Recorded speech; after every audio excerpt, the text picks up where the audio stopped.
Alright, time to address some oil leaks on the C3 79L48 Corvette. First thing we'll do is the valve cover gaskets. Now this car has been sitting for a long time, since the early 1990s. Probably hasn't had valve cover gaskets since the 1980s, if ever. So we're going to have a look. So we'll start here on the passenger side. This car is very original. Still has most of the original bits, original EGR, carburetor. It's matching numbers. It has the matching numbers to the serial number, etc. So we'll start with the 4 bolts. So they're 7/16 inch head bolts. Got my little 3/8 ratchet, just spinning those out. 1, 2, 3, and 4 right down below there. Lost my audio on this track, so we'll just do the voiceover. Hopefully this works okay and you find it helpful. Kind of get everything out of the way. Like I said, with this one, it's got the EGR on there still, so it kind of gets in the way of getting the valve cover off. You got to wiggle it and wiggle it. Eventually, with some wiggling, I tried not to bend the valve cover, but was able to kind of pop it off under the EGR there. And eventually, with a little more wiggling, it does come out. You know, these gaskets are very old and crusty. See, they were just breaking apart. They're old cork gaskets with some RTV on them. And as I was pulling them off here, really just breaking apart. They were completely hardened and quite likely leaking quite a bit of oil.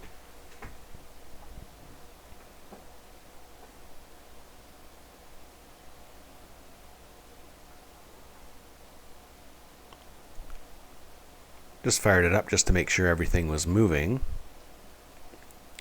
And wish I had audio here, but I don't. But yeah, everything looked good. All 8 were moving up and down nicely. No funny noises. Okay, over to the workbench. Again, the gaskets kind of peeled off really easily. Not a lot of RTV being left behind. There were a couple little bits and a couple little pieces that I had to scrape off, but overall the gaskets came off fairly easily.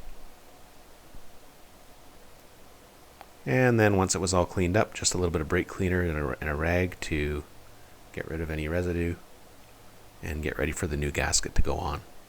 Also wiped out the inside. It looked pretty clean, but a little bit of a wipe. There was some oil residue in there, so may as well clean that up while it's on the bench.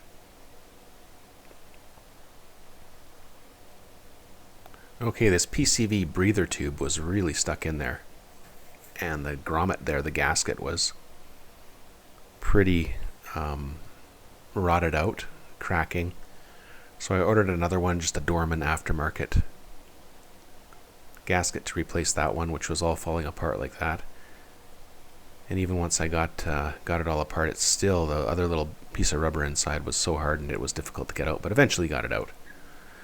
Here's the new valve cover gaskets, Felpro rubber gaskets I used, kind of middle of the road. I think a bit of a step up from cork. Permatex gasket dressing is what I like to use on this. Also sold as Hylomar Blue. Hylomar Blue. It's a gasket dressing that doesn't harden like RTV. I'll put a link down in the description below. I think you can get it from Amazon. I don't like RTV.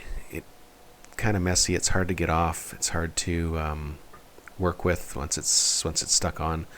So this Hylomar Blue, you just kind of smear it on. It doesn't harden like RTV. It stays sticky and tacky, so you can take parts apart much easier. So we'll just smear a thin layer of that all over the valve cover, all around the holes, the bolt holes. Try not to get too much inside, and then pop the rubber gasket on top. This stuff's quite sticky, so it tends to keep the gasket in place when you're putting it on. Another nice little benefit.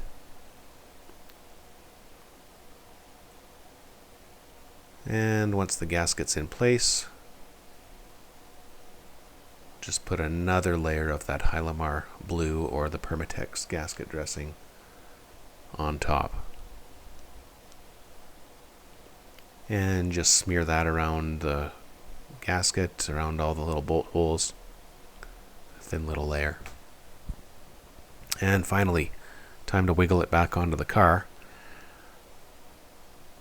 So again, the challenge here is up by the air conditioning. It's a little bit crowded, and then the EGR tends to get in the way there too. So it takes a little bit of wiggling to get it on and not have that gasket pop off while you're doing this wiggling. Eventually, with some patience, it pops on in place, and just feeling around the edges to make sure that gasket didn't fall off and